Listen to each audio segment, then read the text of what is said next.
Hello beam shooters, this is not an update video, this is just a little tip and trick that I want to show you when it comes to building these Earthship design homes.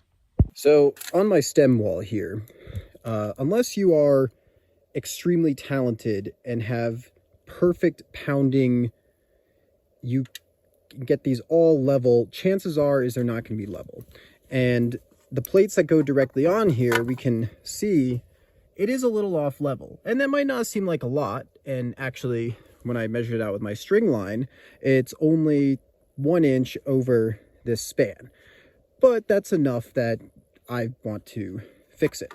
So if I put the level on these tapered 2x4 rips, oh yeah. So I did a taper cut along these.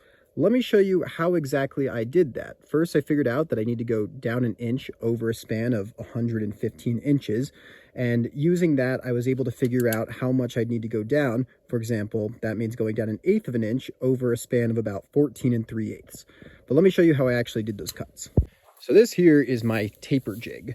You can see that it starts narrow here and gets wider out there. And it is following that exact same grade.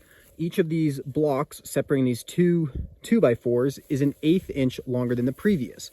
And they're separated at that 14 3/8, which gives me exactly the grade I need. This one, I run flush against my wall here. My fence, I guess is the correct term. And as I run it there, I clamp the board that I'm cutting to this tapered board, or the board that's going to have the taper on it. And I do that by screwing these little blocks into it, and these blocks are then clamped onto this, and make sure they're high enough so that your saw blade doesn't cut through your clamps. And then that allows me to just run this across the fence, holding it, and I have these blocks also give me good grips. And so as long as I run that, look what happens. See how it moves? And as it goes across, it gets closer and closer to the blade. So that gives me that taper cut along the long cut. Now, this is useful for only this exact grade of taper.